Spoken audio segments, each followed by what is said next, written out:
예, 영서 여러분은 우리 새방원 우리 사역에 우리 함께하는 분들 주님 축복합니다.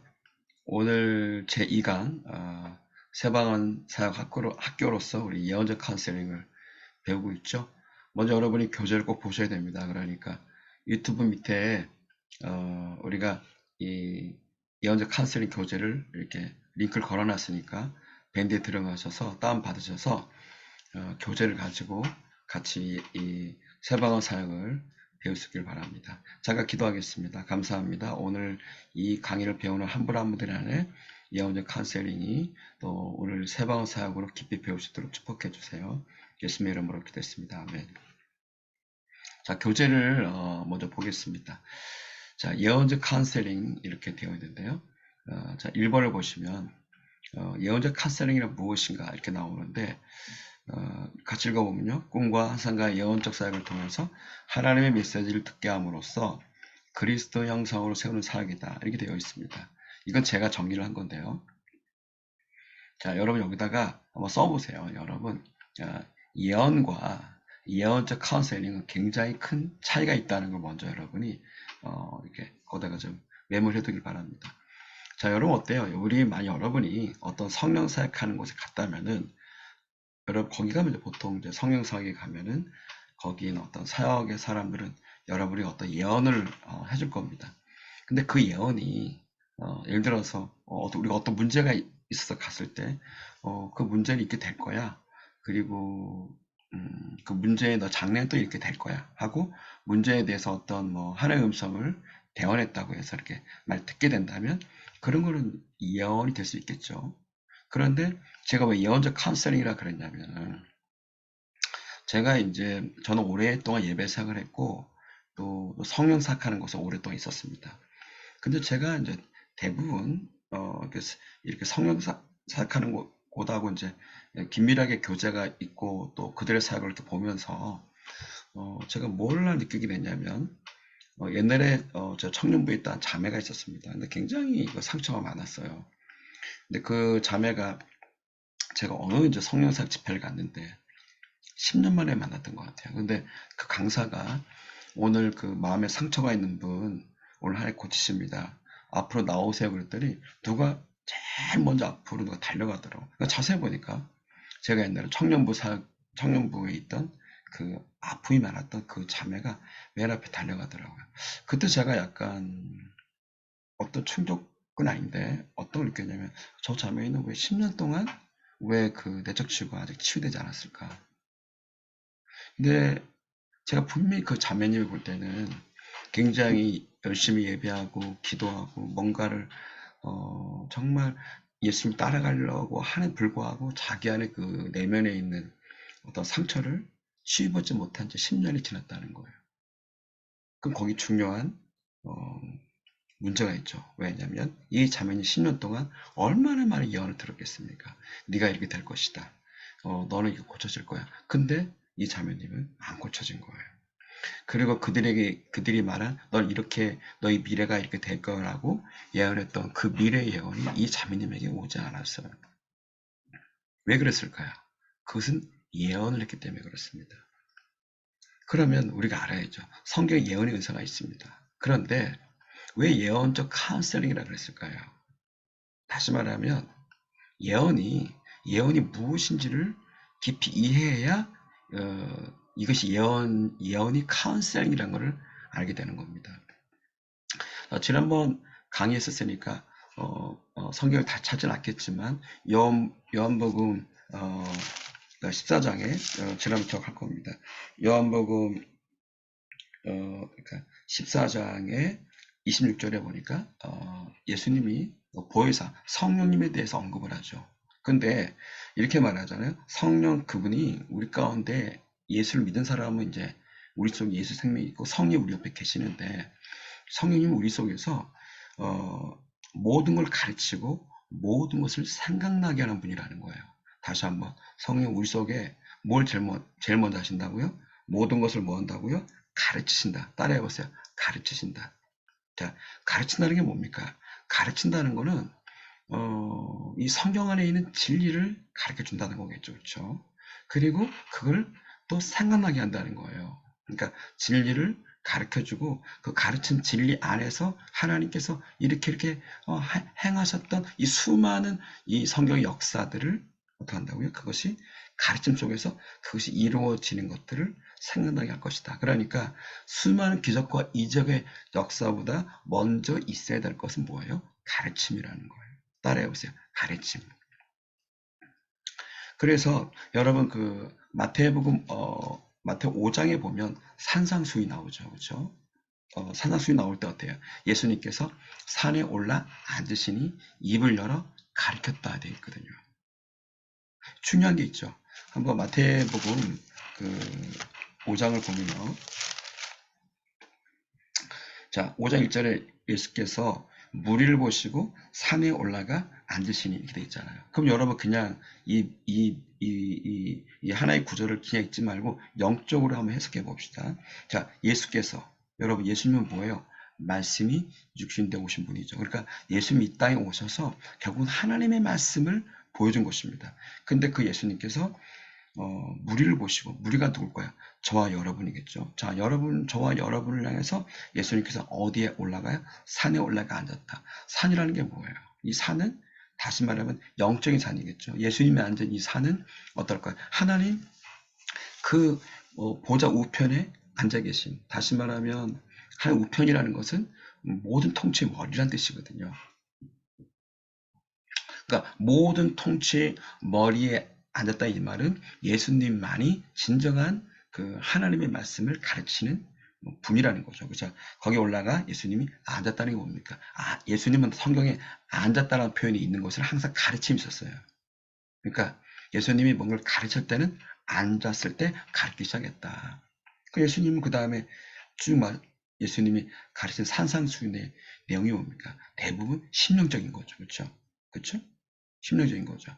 또 마태복음 여러분 13장에도 그 씨 뿌리는 비유를 보면 어때요? 예수님께서 씨 뿌리는 비유도 예수님께서 계속 이거를 말씀하셨는데 그 13장 몇 절이냐면요. 13장 14절 15절을 보시면 이사야 예언이 그들에게 이루어졌으니 일렀을 때 너희가 듣기는 들어도 깨닫지 못할 것이요 보기는 보아도 알지 못하리라. 이 백성들이 마음이 완악해져 있어 그 귀는 듣기에 둔하고 눈은 감았으니 이는 눈으로 보고 귀로 듣고 마음으로 깨달아 돌이켜 내게 고침을 받을까 두려워함이라. 자, 여러분 이 구절에서 자세히 보세요. 뭐랬습니까? 너희가 들었는데 말을 깨닫지 못하고 자 보세요. 우리가 뭔가 말씀을 들었어요. 근데 깨닫지 못하면 우리가 영적으로 보지 못한다. 자, 우리가 하나님을 제대로 보지 못한다는 말이죠. 그럼 15절에 말하기를 이 백성들이 마음이 완악해져서 자, 이 백성은 유대인을 말하지만 우리에게 적용해 본다면 우리 마음이 만일 완악해져서 하나님의 우리가 귀로 하나님 말씀을 우리가 듣기를 둔하고 눈이 감겨져 있을 때 보세요. 이는 눈으로 보세요. 눈으로 보고 귀로 들어 마음으로 깨달았을 때 깨달아 돌이킬 때 고침을 받게 될 거라는 거예요. 다시 쉽게 얘기하면 마음으로 깨달아. 따라하세요. 마음으로 깨달아. 여러분 마음으로 깨달으려면은 그것은 예언으로 안 되는 거예요. 네 현재 문제는 이거다. 네 장래는 이렇게 될 거다. 그러한 예언으로는 마음으로 깨닫다는 말을 쓰려면은 가르침이 돼야 되는 거예요. 그러니까 하나님이 오늘 우리에게 뭔가를 내 내면 안에 이 성경의 진리를 가르침이 되어야만 깨달음이 되잖아요. 가르침. 그래서 가르쳐서 어떻게 돼요? 그걸 깨달아서 깨달은 것으로 보세요.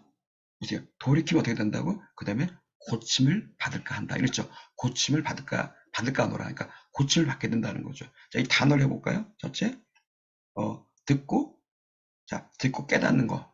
두 번째 뭐예요? 그 다음에 돌이키고, 세 번째 뭐예요?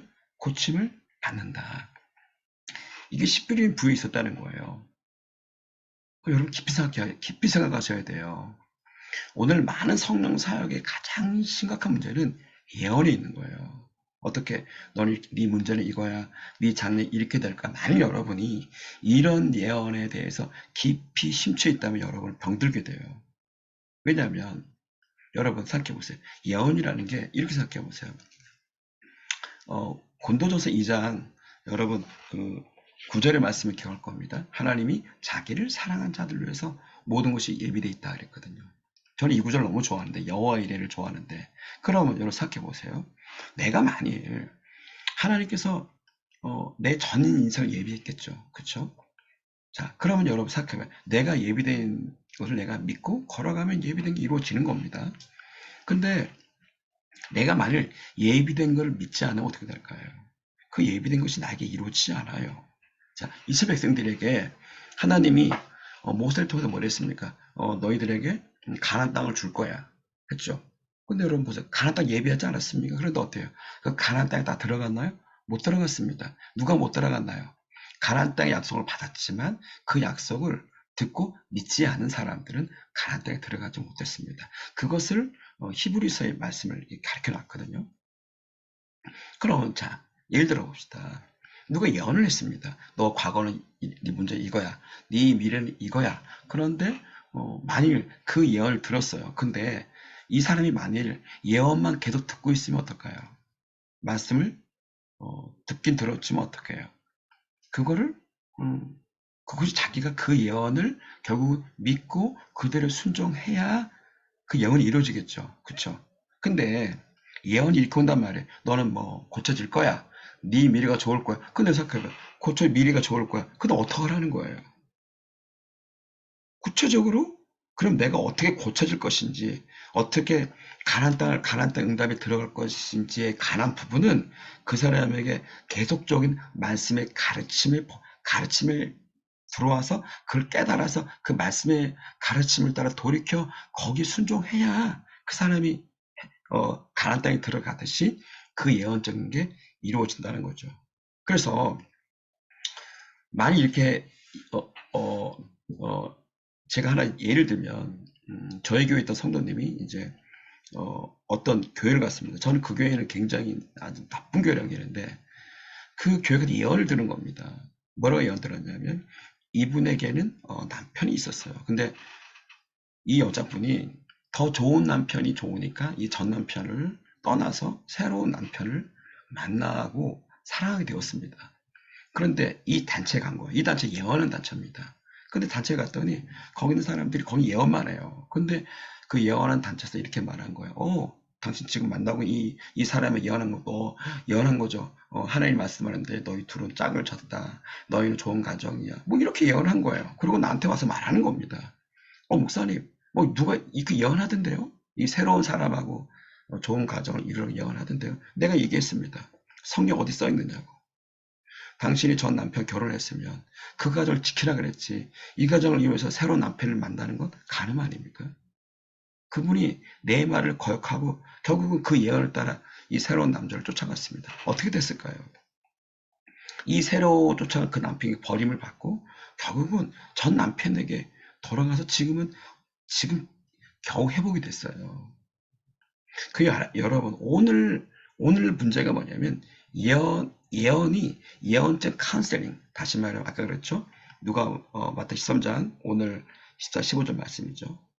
예언이 아니라 어떤 예언보다 예언이 오기 전에 뭐 너는 이 문제야 너 장래가 이렇게 될 거야라고 그런 예언이 오는 게 먼저가 아니라 나에게 예언적 카운셀링 예언적 카운셀 쓰세요. 예언적 카운셀링은 뭐냐면 가르침이에요. 아까 요한 14장 말했죠. 성령이 제일 먼저 하는 게 뭐라고요?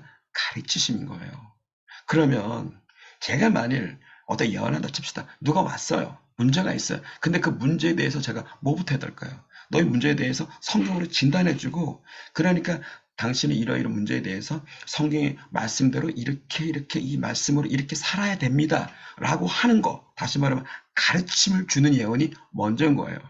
자, 가르침의 예언을 이 사람에게 주다가 그 사람이 그 가르침에 순종할 때 그 가르침 위에 환상과 꿈이나 예언을 주는 거예요. 그 다음에 그 사람에게 어떤 기적과 이적을 하나님이 주시는 것들을 말해주는 겁니다. 아멘. 그래서 제가 이 부분을 여러분이 정확하게 처음부터 예언이 아니라 예언적 카운셀링이 된다는 걸 여러분, 이게 정확하게 여러분 속에 원칙이 되지 않으면 굉장한, 왜냐면 나도 문제가 되지만 내가 다른 사람들 향해도 잘못된 영혼들을 병들게 할 수 있는 원인이 되는 겁니다. 자, 그래서 어, 음, 1번을 보시면요. 자, 그래서 이런 예언적 사역을 통해서는 어디로 가느냐? 예언적인 카운셀링 사역을 통해서는 사실 그 사람의 환경의 변화에 집중하면 안 돼요. 여러분, 예를 들어서 그 사람 환경의 변화에 집중을 둔다면 우리 인생의 환경 어떨까요? 늘 변화무쌍합니다. 그 변화무쌍한 그 이렇게 예언적 사역한다는 거는, 그거는 평생, 우리 인생은 평생 환경 요동치거든요. 그러니까 요동치는 환경을 예언하지 말고 요동치는 환경을 다스릴 수 있는 그 내면 안에 말씀으로 세우는 사역을 해야 된다는 거예요. 그래서 첫 번째가 기록된 말씀과 이 선포된 말씀. 자, 이 말씀이 있습니다. 이 말씀을 내 안에 성령께서 주시는 가르침을 통해서 그 사람의 말씀이 들어가서 그 말씀으로 말미암아 그 사람을 살게 하는 것, 이것이 첫 번째. 그래서 내면의 성전 회복이 돼야 되는 거예요. 여러분 어때요? 여러분은 지금까지 내가 받은 예언들이 환경에 관한 건가요? 아니면 내 내면에 관한 건가요? 내면에 관한 것이 돼야 돼요. 아까 마태복음 서상순 예수님께서 산에 올라가 입을 열어 가르쳤던 대부분의 예수님의 가르침 핵심은 내면에 있는 겁니다. 왜냐하면 내 환경에 있는 일어나는 모든 문제는 내 내면에 병든 것이 환경에 병든 걸 나타나는 거예요. 내 내면이 온전하게 세워지면 내 환경도 온전하게 통치되는 겁니다. 그래서 고린도전서 한번 이걸 좀 쓰면 좋겠는데요. 고린도전서 3장 16절에 보니까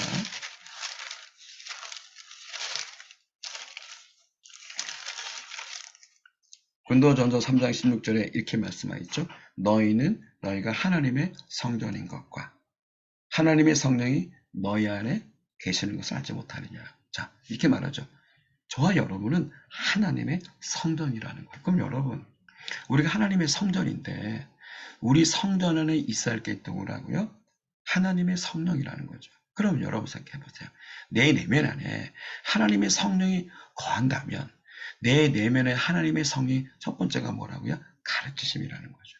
그렇다면 내 내면 안에 성령이 내 속에 운행한다면 내 속에서 지속적으로 내 속에 주의 성령이 운행하고 있는 것은 네 환경은 이런 거야, 네 미래는 이런 거야 라고 하는 예언이 아니라 예언적 가르침이 내 안에 가장 중요한 것이 될 거라는 거죠. 그렇죠? 그렇죠? 자, 이거를 좀 더 깊이 볼 수 있는 게 왜 우리 내면의 성전이 중요한지, 이걸 볼 수 있는 게 요한계시록 맨 마지막 장을 보시면요.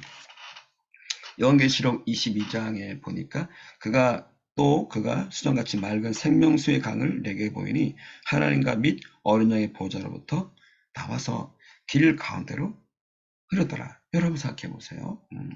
하나님과 및 어린 양의 보좌로부터 흐르는 강이 있다는 거예요. 자, 여러분, 그 강이 진짜 말한 우리가 뭐 육신적 강일까요? 안 그렇겠죠.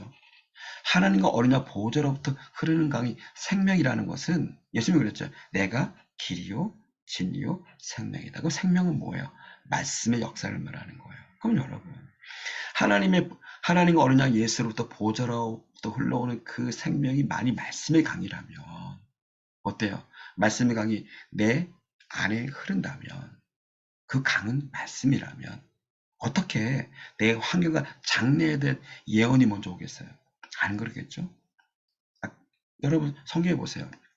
이스라엘 백성들이 애굽에 나와서 가나안 땅을 갈 때 신명기 8장을 읽어보세요. 신명기 8장이 이랬거든요. 뭐라 그랬습니까? 이랬죠. 내가 너희 광야 길을 걷게 한 걸 기억해라. 광야 길을 걷게 한 이유가 딱 하나라는 거야. 여호와의 입에서 나오는 말씀으로 사는 줄 알게 하랍니다. 자, 여기 요한계시록 22장 오기 전에 신명기 8장을 잠깐 가르쳐 드릴게요. 보세요.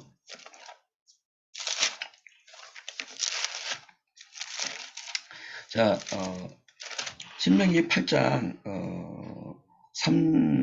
2절부터 보시면 내 하나님 여호와께서 이 40년 동안 내게 광야 길을 걷게 하심을 기억하라. 이는 너를 낮추시며 너를 시험하사 네 마음이 어떠한지 그 명령을 지키는지 지키지 않는지를 알게 하심이라. 너를 낮추시며 너를 줄이게 하시며 또 너를 알지 못하며 네 조상들도 알지 못하던 만나를 내게 먹인 것은 사람의 떡으로만 사는 것이 아니요 여호와 입으로 나오는 모든 말씀으로 사는 줄을 네게 알게 하십니다. 그럼 여러분, 이스라엘 백성들이 애굽에 나가서 광야를 가는 가나안 땅을 가는 동안 광야 40년 동안 매일 만나를 먹었죠. 그렇죠? 그 여기 분명히 만나를 무엇으로 말하고 있습니까? 자, 3절에 이 조상들도 알지 못하던 만나를 내게 먹이신 것은, 따라해 보세요. 만나를 네게 먹이신 것은 뭐라고 말하고요? 사람이 떡으로 사는 게 아니다. 분명히 보세요. 만나는 떡이었지만 이렇게 말하는 거야. 그렇게 보여준 것은 그것은 비유라는 거예요. 뭐냐? 여호와의 입으로 나오는 말씀으로 사는 거다. 근데 여러분 생각해봐요. 매일 만나가 내렸다는 거는 그런 게 이런 걸까요? 네 환경은 이럴 거야. 네 예언이 이럴 거야. 이런 예언을 매일 말할까? 그러면 우리 죽어요. 그 매일매일 말한 건 뭐예요? 매일매일 가르치는 거예요. 이 말씀의 가르침을 주는 거예요. 예언적 가르침을 주는 거예요. 그래서 여러분, 우리는 매일매일 사실 하나님으로부터 입으로 나온 교훈, 이 진리를 가르친 이 예언적 카운셀링은 사실 매일매일 만나처럼 하나님이 우리 마음의 성전에 주신다는 거예요. 그럼 여러분 뒤에 보면은 거기 보세요. 5절 6절에 보니까 이렇게 되어 있죠. 너는 사람의 아들을 징계함같이 내 하나님 여호와께 너를 징계하는 줄을 마음이 생각하고 내 하나님 여호와의 명령을 지켜 그의 길을 따라가며 그를 경외할지니라. 그러면 여호와의 명령이 뭘까요? 매일매일 내 안에 성령을 하나님이 내 안에 성령을 통해 가르치시는 가르치심인 거예요. 자, 그 가르치심을 따라 내가 매일매일 살면 가르침을 따라간다면 그것이 예언적 카슬링이죠. 예언적 카슬 따라 살아가면 그러면 실제로 보세요. 널 아름다운 땅에 이르게 한다. 구약의 아름다움이라는 것은 은혜를 말합니다. 이렇게 말하면 너는 은혜 안에 들어가서 나는 나의 은혜 안에서 복을 받게 될 것이다. 그래서 말하죠. 네 뒤에 본 축복도 보세요. 이 모든 부분요. 이랬죠. 8절부터 10절에 보면 부족함도 없고 거기는 계속 부족함도 없고 먹고 배부르고 옥토를 줄 것이다. 계속 말합니까? 그 은혜에 들어가면 은혜의 복이 오고 나면 내 영혼과 내 육체와 내 가정과 내 상이 하나님으로 복이 흘러가서 결국은 저주가 없어질 거라는 거죠. 그럼 생각해봐요. 저주가 없어질 거라면 오늘 우리 속에서 예언, 넌 이렇게 될 거야. 이렇게 미래 이렇게 될 거야. 이런 예언이 필요할 거야? 예언이 필요 없어져요. 왜? 예언적 카운셀링 안에 있으면 나는 궁극적으로 말씀의 강이 흘러서 내 환경을 복을 받기 때문입니다. 그래서 요한계시록 22장에 보니까 보세요. 하나님과 어린 양의 보좌로부터 보세요. 길 가운데 이 강이 흐르는데 보세요. 강 좌우에 나무가 뭐예요? 생명나무가 있잖아요. 생명나무가 뭐예요? 그런 나무가 있나요? 그게 아니죠. 생명나무라는 것은 66권의 이 말씀이 내 속에 들어가서 이 말씀이 열매를 맺는 나는 생명나무의 생명나무같이 열매를 맺는 존재가 된다는 거죠. 근데 12가지 열매인다고 그러죠. 성경에 여러분 왜 12가지일까요? 여러분 성경에 12이라는 숫자는 예수님도 12제자, 구약의 12지파 이런 모든 12는 뭐냐면 하나님의 어떤 영역인 거예요. 여러분 개인, 여러분의 가정, 내 삶의 영역, 열방 이것을 하나님이 말하는 거야. 네 모든 영역에 열매를 맺게 될 거다. 그 열매 어떻게 맺는다고 했어요? 그 말씀에 동그라미 쳐보세요. 달마다 맺는데요. 매 달마다. 그리고 그 나무, 내가 열매를 맺는데 그 나무 잎사귀 뭡니까? 내 삶에 나타나는 영향력, 내 삶을 통해 나타나는 어떤 역사들은 만국을 치료하게 될 것이다. 여러분, 이것이 사실이라면 우리가 예언이 필요한 게 아니죠. 뭐가 필요합니까? 예언적인 가르침이 이렇게 중요한 거 아닙니까? 그래서 3절 보세요. 다 저주가 없대요. 왜 저주가 없습니까? 저주가 사라지니까.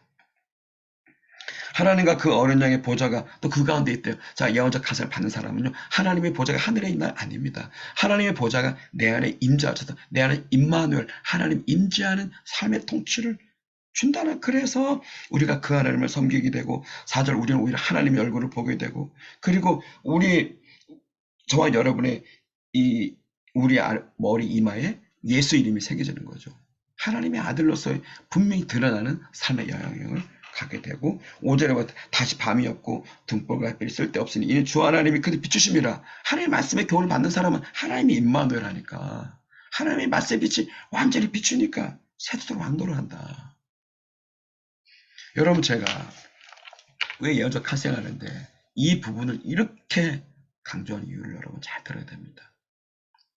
여러분은 누구한테 가서 예언을 받는다는 거, 내가 누구 예언을 해준다는 것, 어디에 초점을 둬야 돼요? 가르침, 교훈. 나를 통해서, 하나님이 나를 통해 그 사람에게 어떤 진리를 가르치는 예언적 카운셀링. 그래서 예언적 카운셀링이라는 건, 예언은 뭐야? 듣는 거. 듣는데 무엇을 해요? 카운셀링. 무슨 카운셀링? 그 사람에게 하나님의 말씀을 교훈을 가르쳐서 그 말씀으로 그 사람을 세우고, 그 위에 예언과 환상과 꿈을 주고, 그 이후에 권능을 주는 형태로 가야 되는 거예요. 자, 손을 해볼까요? 맨 뭐예요? 예언적인 가르침. 성령을 통해 오는 하나님의 가르침을 먼저 주라. 두 번째 뭐라고? 가르침을 준 그 이후에 성령을 통해 주시는 예언과 환상과 꿈을 주고, 그 이후에 능력을 입히는 쪽으로 가는 거예요. 이 모델이 사실 어디냐면 사도행전 2장, 내가 지난번 얘기했죠. 세방한 사역은 결국은 마가복음 16장, 누가복음 24장, 사도행전 2장을 통해 이루어진다 그랬는데, 사도행전 2장에 보면요, 이 원리를 위해서 한 번 더 보면요, 사도행전 2장에 보면은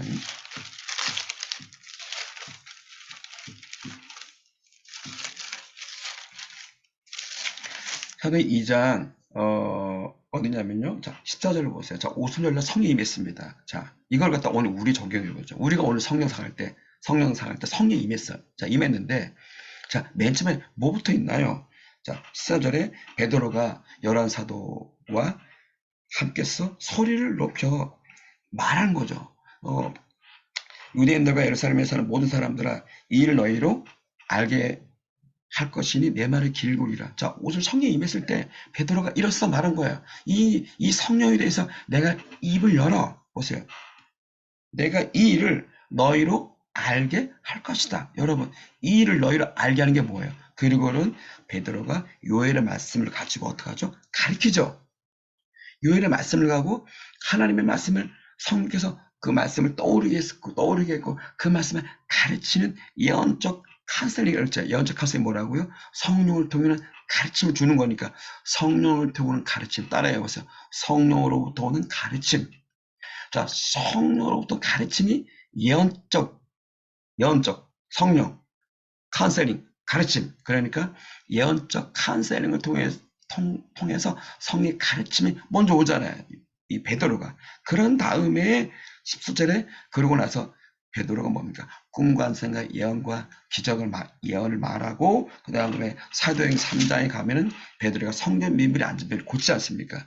자, 이거를 아까 말씀했죠? 베드로 어떻게 했다고요? 먼저 성이 임했을 때 이 성령 임한 게 무엇인지 이것을 어떻게 해요? 성령으로 통해서 가르쳤다. 가르침. 예언적 카운셀링. 그 다음에 뭐예요? 예언적 카운셀링 가르침 위에 뭐예요? 꿈과 환상과 예언을 말을 하고 3장에서 성전 미문의 안전병기를 일으켰다. 이것이 오늘 성령 사역의 방향이 돼야 되는데, 가장 중요한 가장 첫 번째가 뭐냐면 하나님의 가르침을 주는 거예요. 아까 요한복음 14장, 요한복음 16장, 여러분 하나님의 성령이 임하면 제일 먼저 하나님의 성령이 임하면 하나님이 성령 안에서 제일 첫 번째 하는 게, 너는 네 환경은 이런 거야, 네 미래는 이런 거야 라고 예언을 먼저 하지 않아요. 하나님 제일 먼저 하는 것은 가르치는 거예요. 십비는 비유도 이 비유를 가르쳐서 그 가르친 말씀을 깨닫고 그 가르친 말씀에 돌이켜 하나님을 찾으면, 그럼 하나님이 그 사람에게 꿈과 환상에 예언을 주고, 꿈과 환상 예언을 믿고 나아가면 하나님의 성전 미문에 앉으면 일으킨 것처럼 우리 인생의 환경과 미래의 변화가 오게 되고, 요한계시록 아까 맨 마지막 읽었던 요한계시록 22장에 요한계시록 22장에 있었던 그 보호자로부터 오는 그 생명의 강의 그 축복들이 우리 속에 이루어지기 때문에 더 이상 그 사람이 상고 환경을 향한 예언들이 사라진다는 거예요. 이것이 진정한 성령 사역이 돼야 됩니다. 아멘. 여러분, 이거 절대 여러분이 타협해서 안 돼요. 정확히 여러분 여기 분명히 서야 됩니다. 자, 1번에 그리고 2번을 보세요. 그래서 우리는 하나님의 영의 인도를 받게 함으로 그리스도 상속자를 세운다. 자, 그래서 그렇게 회복되면 아까 본도 저는 36절이죠. 너희가 하나님의 성전이고 하나님의 성령이 우리 안에 계시기 때문에 어때요? 그걸 가르침, 꿈과 환상의 예언과 기적과 이적의 영의 인도를 받게 함으로 그 사람을 누구로 만들어요? 그리스도의 상속자. 어때요? 그리스도의 상속자라는 건 뭐예요? 여러분, 그리스도란 말은 기름 부음 받은 자라는 거거든요. 기름 부음 받은 자. 그래서 내가 성전으로서 내 안에 성령이 계시는데 유로부터 성령이 내게 임하면서 내가 성령과 함께 예수님과 똑같은 하나님의 일을 하는 상속자로서 성령하는 그러한 여러분 될 것입니다. 그런 상속자로서 우리가 본다면 어때요? 예수님의 12제자 보세요. 베드로나 또 사도 바울 어떻습니까? 다 하나님의 영의 인도 안에서 그리스도 상속자로서 그리스도의 예수님과 똑같은 성령 사역을 통해서 복음을 전하는 일을 했던 것을 볼 수 있습니다. 그래서 그리스도 상속자라는 것을 좀 더 이건 좀 더 가르쳐 드리겠습니다. 로마서 8장을 보면요. 로마서 8장에 보면 로마서 8장 16, 17절에 성령이 진히 우리 영과 더불어 우리가 하나님의 자녀를 증언한다. 여러분은 내 안에 예수 생명 있는 사람은 하나님의 성이 거하십니다. 하나님의 자녀입니다. 그런데 뭐예요? 자녀이면 따라볼까요? 상속자. 어떤 상속자? 하나님의 상속자예요. 근데 어떤 거예요? 하나님의 상속자인데 우리는 그리스도와 함께 상속자죠.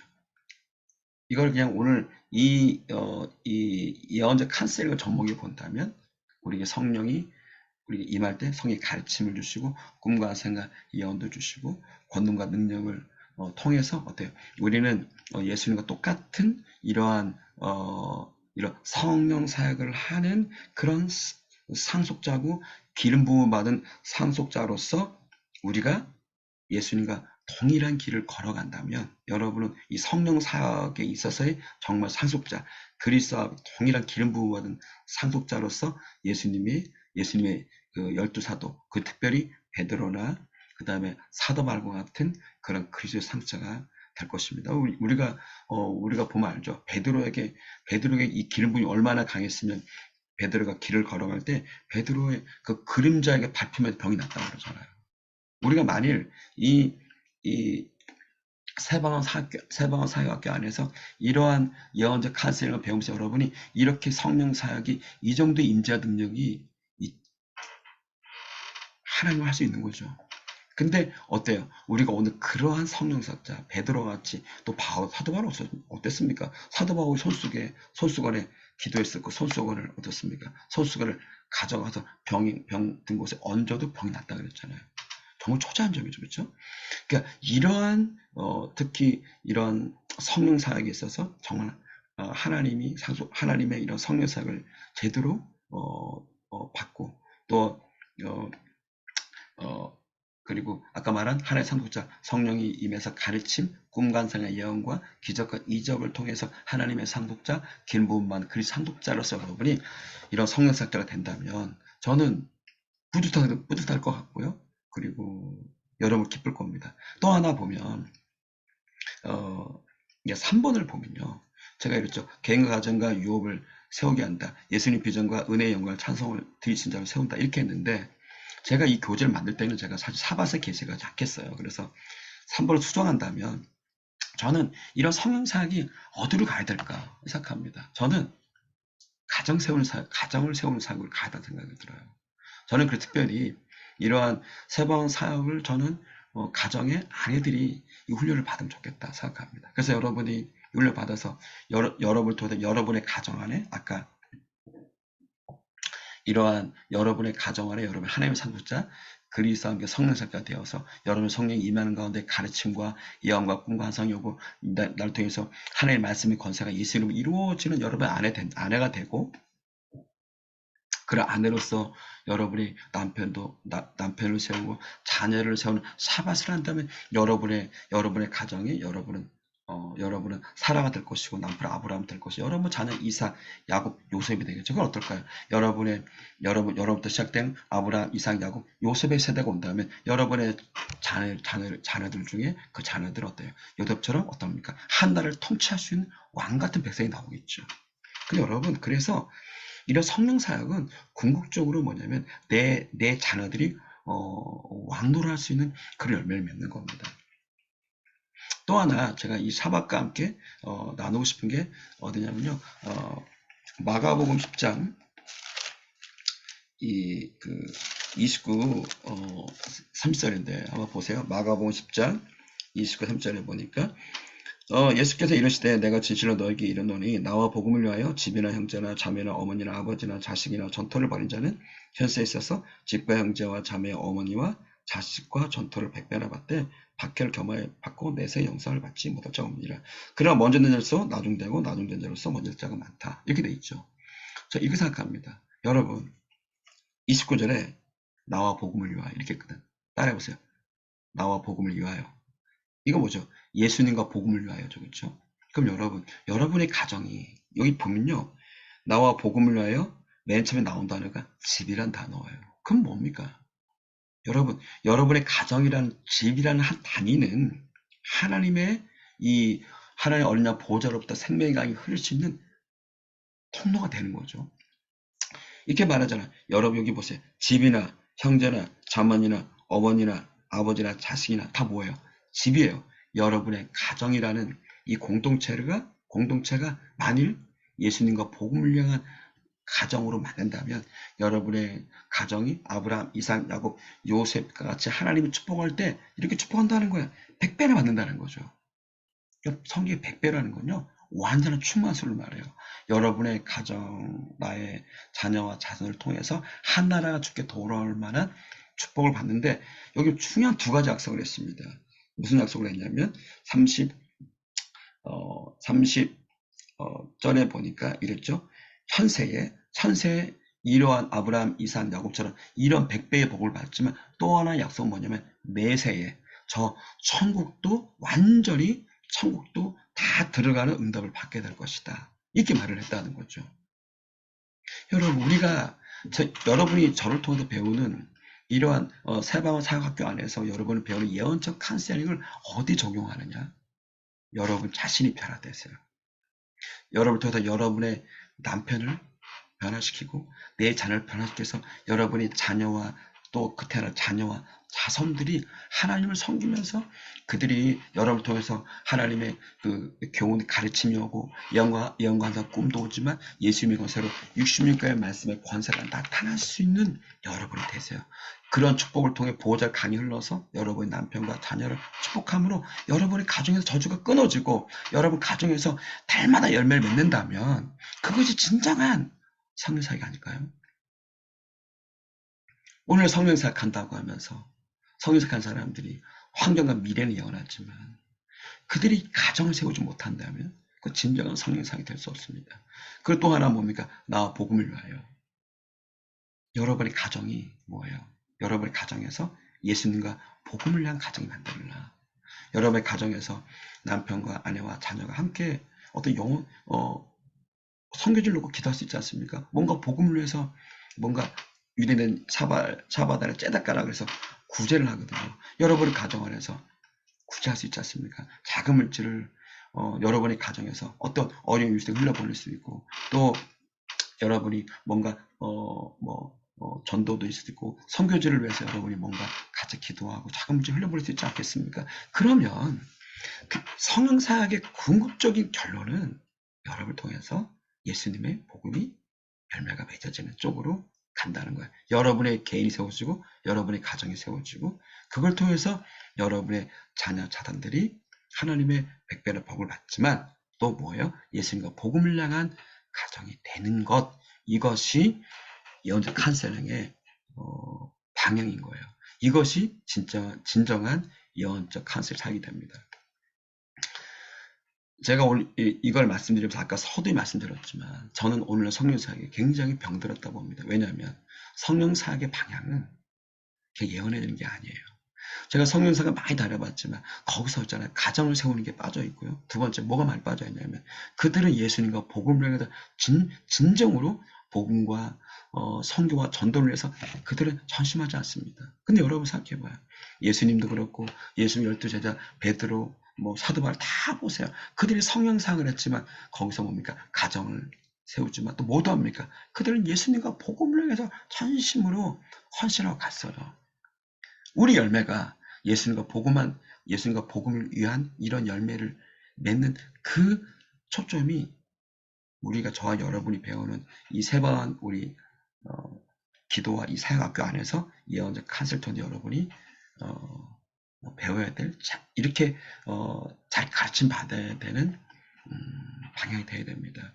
여러분 이걸 절대 잃지 않는 여러분 되기를 예수 이름으로 축복합니다. 오늘은 여기 1번, 2번까지만 하고 이 강의를 마치겠는데요. 2번을 보면 우리가 여러 예언적 카운셀링을 하는데 이 과정이 있는데 물론 복음이 통과돼야 되죠. 그렇죠? 여러분의 복음이 통과되는데 여기 복음이라 그럴 때 그냥 복음이냐 써보세요. 저는 여러 복음 안에 성령 세례를 받아야 된다. 써보세요. 거기다 복음과 성령 세례를 받는 거. 자, 복음을 영접하는 거고 두 번째 성령 세례를 받아야 돼요. 지난 배웠죠? 사도행 2장에 성령의 세례가 임해야 그래야 성령의 가르침과 예언과 환상과 꿈과 이런 기적이 일어나지. 여러분 개인적인 성령 세례가 없으면 이런 예언적 카운셀 사역을 할 수 없습니다. 지식으로 안 됩니다. 세상에 지식이 되지 않아요. 우리가 알고 있는 우리 한국인이 내적 치유 많이 하는데 여러분 잘 배워야 되는데요. 성경에는 내적 치유가 없습니다.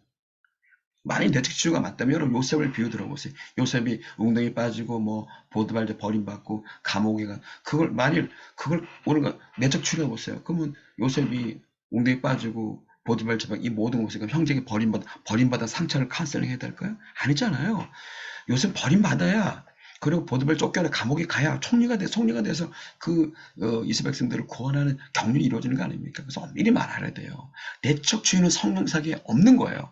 오늘 성령 사역하는 사람은 내적 치유하는데 여러분 많은 단체 내적 치유하는데 이거는 잘못된 가르침이야. 내적 치유는 없는 거예요.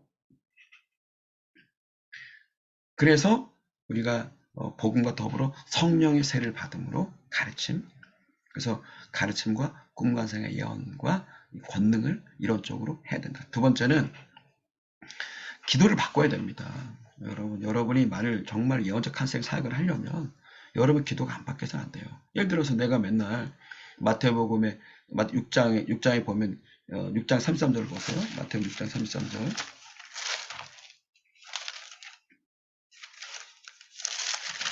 마태복음 6장 33절 나오죠? 뭡니까? 너희가 먼저 그의 나라 의를 구하라. 그럼 이 모든 걸 더한다 그랬는데요. 그럼 여러분의 기도가 그의 나라 의를 구해야 된다는 거죠. 근데 그의 나라 의를 구하는 게 뭡니까? 그게 마태복음 6장 9절에 그러므로 너희 이렇게 기도하고 예수님이 주기도문을 가르쳤습니다. 여러분 예수님이 하신 주기도문이 뭐예요? 예수님의 기도의 내용이라는 거죠. 그럼 여러분 예수님의 기도의 내용은 뭘까요? 그의 나라와 의만 구한 거죠. 여러분 예수님을 어떻게 하나님은 예수님께 그랬거든요. 하나님이 성령과 능력을 부을 때 부었고 심지어 이런 말 했잖아요. 하나님 예수님에게 병 고치는 능력을 줬다. 그리고 예수님 옷만 대도 낫잖아요. 여러분 내 속에 오순절에 성령의 세례가 오고 꿈관서 예언이 오고 이 말씀에 거기서 능력이 오려면 정말 뭐가 필요합니까? 여러분의 기도가 그의 나라 의에 예수님 동일한 기도에 들어가야만 되는 거죠. 그래서 저희가 이 세방언 사역을 하면서 이걸 가르치면서 저희가 예수님의 주기도문, 예수님의 기도문을 실패하지 않는 기도라는 내용으로 저희가 계속 매주 화요일마다 세미나 하지 않습니까? 그래서 그 세미나를 들어오고 싶은 분은 저희 유튜브 밑에 제 전화번호 있으니까 언제든 저에게 문자를 주시면 제가 자세히 안내해 드릴 겁니다. 자, 6장에 그의 나라의 의를 구하라. 이 모든 걸 다 하는 이 모든 게 뭐냐면 그 앞에 내용을 보면 두 가지입니다. 뭐냐면 무엇을 먹을까 입을까 맛있게 합니다 하지 마라. 그러니까 만약 여러분이 무엇을 먹을까 입을까 마실까 이거는 이 세상을 사랑하는 이런 거예요. 필요와 또 하나 내가 높아지는 거예요. 두 가지. 이 땅을 사랑하는 모든 필요와 내가 성공해야 될 어떤 높아지는 두 가지인데 이것을 구하지 말라는 거예요. 이건 이방인들이 구하는 거라는 거예요. 우리 그의 나라 의를 구하면 하나님이 이 두 가지 무엇을 먹을까 입을까 마실까를 우리에게 그의 나라 의를 구하라. 그럼 무엇을 먹을까 입을까 마실까를 더해주고 또 여러분이 지극히 높인 그런 권위도 하나님 줄 거라는 거. 그래서 6장 33절에 말씀하면서 26절에 공중의 새를 봐라. 그의 나라 의를 구하는 예수님의 기도를 하면 예수님 비유를 든 거예요. 다 더할 건데 공중의 새를 봐라. 뭐라잖아요. 26절에 심지도 않고 거두지도 않고 창고에 모아들이지 아니하되 너희를 하늘 아버지가 땅의 것에 기르시나니 공중의 새를 하나님이 기르듯이 내 먹을 거 입을 거 마실 거를 하나님이 책임져 준다는 거예요. 뭐만 하면 그의 나라 의를 구하면 그의 나라 의를 어떻게 구합니까? 예수님의 기도를 그대로 나의 기도로 순종함으로. 또 하나가 들의 백합화를 봐라. 28절에 들의 백합화를 봐라 이렇게 돼 있거든요. 뭐냐면 28절에 들의 백합화를 봐라. 어떻게 잘하는가 봐라. 들의 백합화 잘한다는데 이렇게 말하잖아요. 뭐 수고도 않고 기쌈도 아니하고 29절 그러나 내가 너에게 말하니 솔로몬의 모든 영광으로도 입은 것이 이 꽃 하나만은 갖지 못하였다. 그러니까 들의 백합할 때 보여준 거는 솔로몬을 비유 드는 건 뭐예요? 솔로몬은 왕이었잖아요. 가장 최고의 모든 권위의 복을 받았잖아요. 근데 그의 나라를 구하라. 예수님의 기도를 나의 기도를 순종하라. 그러면 솔로몬이 입은 그런 영광을 여러분에게 입혀준다는 거예요. 그래서 3절에 뭐랍니까? 하나님이 이렇게 입힐 거다. 두 가지가 되어야 돼요. 여러분 이 세방사학교 안에서 여러분이 이런 성령사역의 예언적 카운셀링을 나에게 적용하든 누구한테 사역을 하려면 여러분은 복음을 영접하고 성령세를 무조건 받아야 첫 번째. 두 번째는 여러분의 기도를 예수님의 기도를 순종하지 않으면 절대 못합니다. 할 수 없어요. 해도 안 돼요. 왜냐? 예를 들어서 내가 성령세례 이런 권능을 받지 않으면 내가 하는 모든 사역은 내가 하는 거예요. 이런 성경에 그랬거든요. 하나님이 말씀하지 않은 걸 말씀하면 하나님이 나를 벌을 내린다 그랬어요. 그러니까 성령 사역은 쉽습니까? 아니에요. 정말 깨어 있어서 제대로 하지 않으면 안 되는 거예요. 한 영혼을 살리고 죽이는 문제이기 때문에 그래서 반드시 복음을 영접했지만 성령세를 받아야 된다. 두 번째, 여러분의 기도를 예수님의 기도에 복종하지 않는 순종하지 않는 한 절대 여러분 내가 만일 예수님에게 순종하지 않으면 그래서 내가 만일 무엇을 먹을까 입을까 마실까 들의 백화처럼 내가 성공을 구하는 마음이 내 안에 있다면 여러분 보세요. 내가 그의 나라를 의를 구하고 있지 않는데 하나님이 나를 통해서 성령이 나를 가르친다고요? 여러분 하나님은 그렇게 마늘이 여김받지 않습니다. 하나님은 예수님 안에서 행하듯이 내 속에 예수 형상이 이루어져야 돼요. 그것이 이루어지는 그것은 복음과 성령세를 받지만 또 하나 예수님의 기도에 여러분 순종해야 돼. 이 기도가 나의 기도로 내가 이것을 나의 기도로 바꾸고 이 기도에 순종을 할 때 하나님은 나를 통해서 성령이 임하고 가르침을 주시고 예언과 환상과 꿈도 주시고 그 다음에 이 말씀의 권세와 능력을 예수 이름으로 행할 때 여러분을 통해 하나님은 예언자 칸셀링의 사역의 리더로 예수님 제처럼 어떻게 누구요? 베드로나 또 사도 바울처럼 여러분을 통해서 일하시는 그런 성령 사역자가 될 것이고 그래서 그로부터 8절에 말한 것처럼 하나님의 성령 사역자로서의 하나님의 상속자 그리스도의 상속자 성령 사역을 임파받는 그런 사역자가 될 것입니다. 그래서 이것이 적용이 여러분 자신과 또 여러분의 가정에 적용돼요. 또 여러분 가정을 통해서 열방에 하나님 예수님과 복음을 향한 이런 가문을 만드는 그런 과정으로서 제대로 정말 어떻게 보면은 세상에 부끄럼 당하지 않고 세상 사람들이 내 삶에 나타난 열매를 보고 하나님 영광을 돌릴 수 있지 않겠습니까? 여러분 내가 성령사역 한다 그러면서 내 가정이 깨지고 성령사역 한다 그러면서 내가 도덕적으로 내가 만일 세상 사람보다 도덕적으로 더 내가 떨어져 있다면 어떻게 내가 그들에게 성령할 수 있겠습니까? 이 세 사람들은 무엇을 먹을까 입을까 마실까 높아짐을 구하지만 내가 그걸 구하지 않고 내가 이렇게 예언자 칸슬링이 나에게 적용되어져서 내가 복음과 성령을 받고 예수님의 기도 순종하면서 이러한 성령 사역을 여러분이 제대로 하는 가운데 나를 통해 내 가정과 그 다음에 내 자녀와 이것이 열방에 여러분이 영향력을 열매를 맺는다면 아까 요한 22장처럼 보세요. 그런 축복을 내가 받는다면 여러분 얼마나 많은 사람들이 여러분의 인생에 들어오고 싶고 여러분의 인생의 축복을 받고 싶어 하지 않겠습니까? 이것이 진정한 새방은 우리 학교 내에서의 예언적 카운셀링의 가르침이 될 것입니다. 이것이 여러분에게 축복되기를 예수님으로 축복합니다. 아멘. 할렐루야. 예, 마치겠습니다. 사랑 축복합니다.